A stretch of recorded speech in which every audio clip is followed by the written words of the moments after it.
Magandang gabi, pambungad sa ating newscast. Binalot ng asupre o makapal na abo mula sa Bulkang Canlaon ang ilang lugar sa La Carlota City sa Negros Occidental matapos ang pagsabog ng bulkan nitong umaga ng Martes.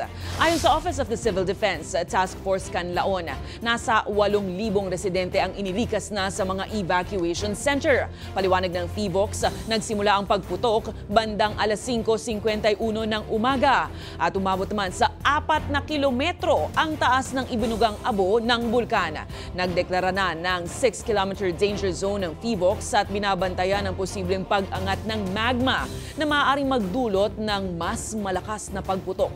Sa ngayon nananatili sa Alert Level 3 ang Canlaon. Ngayon po, patuloy pa rin po ang binibigyan ng serbisyo po. Ayon na rin sa direktiba ng ating Pangulo.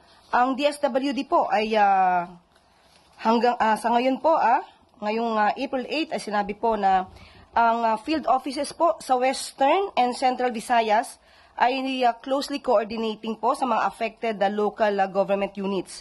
At patuloy pa rin po ang pagbibigay ng mga provisions of family food packs and non-food items sa ating mga kababayan na naaapektuhan.